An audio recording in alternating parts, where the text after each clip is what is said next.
नए tax regime से सरकार आपका ज्यादा पैसा खर्च कराना चाह रही? यस, इस टैक्स रिजीम से इंडियन गवर्नमेंट का रेवेन्यू 1 लाख करोड़ कम हो जाएगा और टैक्स पेयर्स के पॉकेट में ज्यादा पैसे बचने लगेंगे। मिडिल क्लास को इससे बहुत बड़ा लाभ होने वाला है। लेकिन इससे उनके खर्च करने की टेंडेंसी भी बढ़ेगी और सरकार चाहती भी है। एक लॉजिक सुन लीजिए, देन रीजन बताता हूँ। एग्जिस्टिंग ओल्ड टैक्स रिजीम में जब भी कोई FD, NPS, life insurance, health insurance जैसे और भी स्पेसिफाइड जगह पर इन्वेस्टमेंट करता है तो उसका इनकम टैक्स रिड्यूस हो जाता है। लेकिन न्यू टैक्स रिजीम में ऐसा कोई भी डिडक्शन नहीं। इसका मतलब साफ है कि सरकार को आपके इन्वेस्टमेंट में कोई खास इंटरेस्ट नहीं है, बल्कि सरकार चाहती है कि मिडिल क्लास ज्यादा से ज्यादा पैसे स्पेंड करने लगे। रीजन, इंडिया के इकोनॉमिक सर्वे में बताया गया कि यदि 2047 तक भारत को विकसित यानी कि डेवलप्ड कंट्री बनना है तो इसका रियल जीडीपी ग्रोथ रेट 8% हर साल होना चाहिए, जो कि 2025-26 में अनुमानित 6.5% ही है।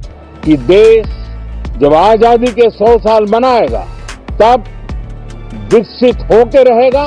जीडीपी का ग्रोथ रेट 8% तक तभी पहुंच सकता है जब मिडिल क्लास ज्यादा से ज्यादा इन्वेस्टमेंट करे। मिडिल क्लास के लिए ऐसा कोई भी क्राइटेरिया या डेफिनेशन तो नहीं है, लेकिन कुछ रिपोर्ट्स में बताया गया है कि इंडिया की टोटल पॉपुलेशन का 31% हिस्सा मिडिल क्लास है, जो कि अपने आप में बहुत बड़ा नंबर है। ग्रॉस डोमेस्टिक प्रोडक्ट किसी भी कंट्री का इकोनॉमिक एफिशिएंसी यानी कि आर्थिक दक्षता के बारे में बताता है। ये भी कहा जा सकता है कि किसी भी कंट्री का इकोनॉमिक रिपोर्ट कार्ड ही जीडीपी।